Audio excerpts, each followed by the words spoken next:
Hal yang penting Bapak Ibu sekalian, masalah penutupan bahasan kita adab jima atau seksual dalam Islam. Yang pertama, ini harus difahamin karena ini berbahaya kalau tidak difahamin. Yang pertama, membaca doa sebelum berhubungan intim, terutama dari suami. Dan ini Nabi SAW sabdakan di dalam hadis sahih riwayat Imam Muslim, jika seseorang dari kalian ingin menggauli istrinya, berarti suami yang disuruh, jadi ibu mengingatkan, ia harusnya membaca Bismillah dengan nama Allah, Allahumma jannibi syaitani wa jannibi syaitani ma razaqtana. Ya Allah, jauhkanlah kami berdua dari syaitan dan jauhkan syaitan dari apa yang Engkau karuniakan kepada kami. Maksudnya adalah kenikmatan seksnya dan juga kalau ada anak itu jangan diganggu oleh syaitan. Karena kata Nabi SAW, siapa yang baca ini dan dikaruniai anak, istrinya hamil, maka syaitan tidak akan membahayakan anak itu. Kata para ulama hadis, tidak akan jadi nakal. Ya. Ini jaminan dari Nabi SAW. Kemudian juga dalam masalah biologis ini, harusnya seseorang memulainya dengan cumbuan. Dan ini bukan aib untuk dibahas dalam agama, karena ini hadis sahih, di mana Nabi SAW mengatakan, bukan golongan kami yang tidak mencumbui sebelum bersetubuh. Gitu kan? Jadi memang dia harus saling membantu satu sama yang lain, tentu dengan menyiapkan makanan, tempat yang nyaman, dengan wangi-wangian, sampai memaksimalkan biologis. Jadi dia bukan hanya sekedar selesai, tapi dia adalah ibadah yang dikerjakan untuk mendapatkan kenikmatan dan pahala. Kemudian juga tidak boleh menggauli istri dari dubur. Tidak boleh juga menggauli kemaluan pada saat haid dan nifas. Sesuai dengan sabda Nabi SAW, hadis sahih riwayat Ahmad, Abu Dawud dan Nasai, terlaknat, artinya diangkat berkah hidupnya, siapapun yang menggauli istrinya melalui dubur. Dan mohon maaf Bapak Ibu sekalian, karena biasanya banyak orang di antara kita belajar biologis dari film porno. Ini nggak benar. Karena orang-orang non-muslim mengajarkan tata cara mereka, bukan cara kita. Dubur nggak boleh. Dan Bapak Ibu perlu tahu, penyakit HIV ditemukan pertama kali justru karena berasal dari kemaluan laki-laki yang tersentuh kepada dubur. Ya. Dan ini penyakitnya dari situ. Tempat keluarnya tinja, bukan untuk menikmati biologis. Maka harus hati-hati. Di sini dilaknatnya, diangkat berkah hidupnya. Dalam hadis yang lain kata Nabi SAW, Allah tidak akan melihat siapapun suami yang menggauli istrinya dari duburnya. Juga dalam hadis yang lain, itu hadis sahih riwayat Ahmad Ibnu Majah. Hadis sahih yang lain juga hadis riwayat Tirmidzi, Ibnu Majah dan Abu Dawud, barang siapa yang menggauli istrinya yang sedang haid atau dari duburnya, juga mendatangi dan mempercayai dukun, sungguh ia telah kafir terhadap apa yang diturunkan kepada Muhammad sallallahu alaihi wasallam. Jadi kalau lagi haid, Bapak Ibu sekalian tidak boleh meletakkan kemaluan di kemaluan karena itu berbahaya. Dan itu darah kotor. Allah menyebutkan dalam Al-Baqarah surah nomor 2 ayat 222, A'udzubillahi minasyaitonir yas'alunaka 'anil mahid qul huwa adzan fa'tazilun nisaa fil mahid. Ditanyakan kepada Muhammad tentang haid, katakan dia adalah kotoran, maka jauhilah wanita untuk digauli di kemaluannya pada saat haid.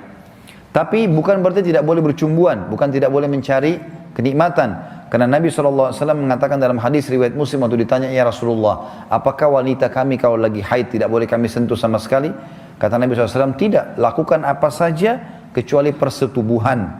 Juga dalam hadis yang lain kata Aisyah radhiyallahu anha, pada saat ditanya apakah yang boleh dikerjakan seorang suami terhadap istri yang sedang haid, kata Aisyah, segala sesuatu kecuali kemaluannya. Dan Aisyah juga berkata radhiyallahu anha, jika salah seorang dari kami sedang haid dan Rasulullah SAW ingin menggaulinya, maka beliau SAW menyuruhnya mengencangkan kain di tempat haid, lalu beliau menggaulinya. Jadi semua dibolehkan kecuali dubur dan kemaluan pada saat haid dan nifas. Jadi termasuk oral seks segala macam. Onani itu haram bagi laki-laki kalau kerjakan sendiri. Tapi kalau istri yang lakukan tidak ada pengharaman di situ. Kita tutup Bapak Ibu sekalian dengan hadis-hadis yang mulia, dua buah hadis yang saya harap Bapak Ibu bisa fahami hadis ini.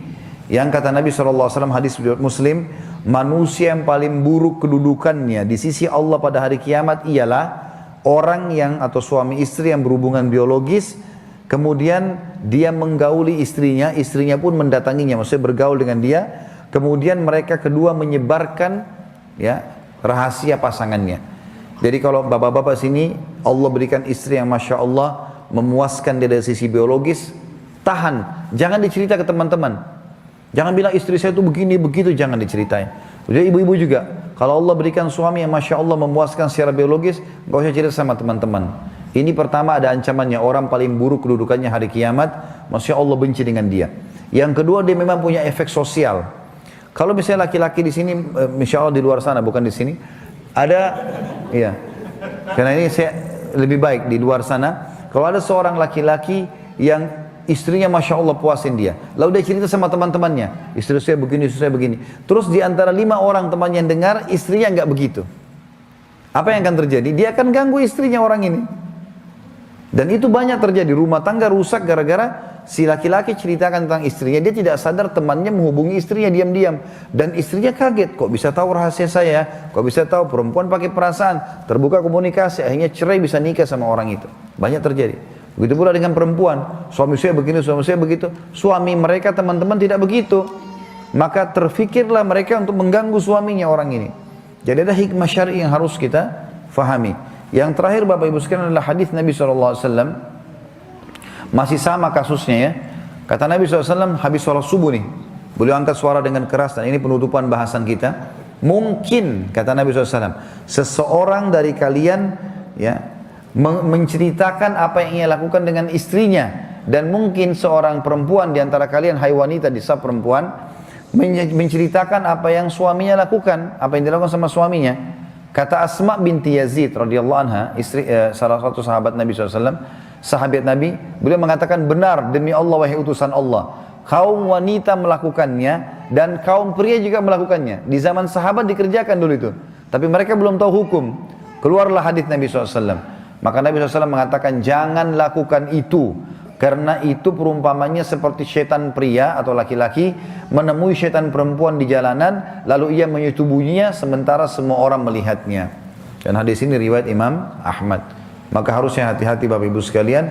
Dan insya Allah mudah-mudahan tulisan ini tentu lengkap sekali, lebih lengkap dari apa yang kita bahas tadi. Akan saya terbitkan dalam bentuk buku dengan judul Manajemen Rumah Tangga Islami. Dan lebih jauh lagi membahas juga sampai masalah pendidikan anak-anak. Insya Allah. Baik, materi kita sampai sini insyaallah. Subhanakallahumma bihamdika asyhadu an la ilaha illa anta astaghfiruka wa atubu ilaik. Wassalamualaikum warahmatullahi wabarakatuh.